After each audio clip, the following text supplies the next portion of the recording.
കാൺപൂർ ടെസ്റ്റിൽ ബംഗ്ലാദേശിനെതിരെ വിജയം ലക്ഷ്യമിട്ട് ടീം ഇന്ത്യ ഇന്നിറങ്ങുകയാണ്. 52 റൺസിൻ്റെ ഒന്നാം ഇന്നിംഗ്സ് ലീഡ് വഴങ്ങിയ ബംഗ്ലാദേശ് രണ്ടാം ഇന്നിംഗ്സിൽ 2 വിക്കറ്റ് നഷ്ടത്തിൽ 26 റൺസ് എന്ന നിലയിലാണിപ്പോൾ. സ്പോർട്സ് ഡെസ്കിൽ നിന്ന് കൂടുതൽ അപ്ഡേറ്റ്സുമായി അനിൽ വാസുദേവ് തത്സമയം. അനിൽ, ഗുഡ് മോർണിംഗ്, പറയൂ. Good morning S K N. Kanpur ടെസ്റ്റിൽ മഴയായിരുന്നു ആദ്യ 3 ദിവസവും കളിച്ചത്. പക്ഷേ 4-ാം ദിനത്തിൽ ഇന്ത്യ ഇടിച്ചുകുത്തി പെയ്യുന്ന കാഴ്ചയാണ് കണ്ടത്.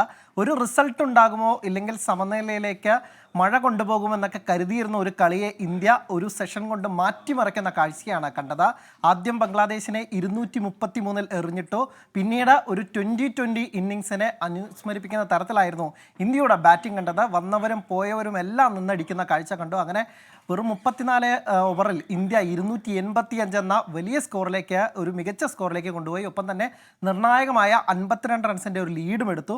അവസാന സെഷനിൽ വീണ്ടും ബംഗ്ലാദേശിന് ബാറ്റിംഗ് അയച്ച 2 വിക്കറ്റ് കൂടി വീഴ്ത്തിയതോടുകൂടി മത്സരം ഒരു സമനിലയുടെ നിരാശ എന്നതിൽ നിന്ന് ഇന്ത്യക്കൊരു വിജയത്തിൻ്റെ സാധ്യത തെളിഞ്ഞിരിക്കുകയാണ്. ഇന്ന് മഴ മൂലം ആദ്യ ദിവസങ്ങളിലെ കളി നഷ്ടപ്പെട്ടതുകൊണ്ട് തന്നെ ഇന്ന് 98 ഓവർ മത്സരം നടക്കും. അതുകൊണ്ട് തന്നെ ഇന്നൊരു റിസൾട്ട് ഉണ്ടാകുമെന്ന് തന്നെയാണ് നമ്മൾ പ്രതീക്ഷിക്കുന്നത്.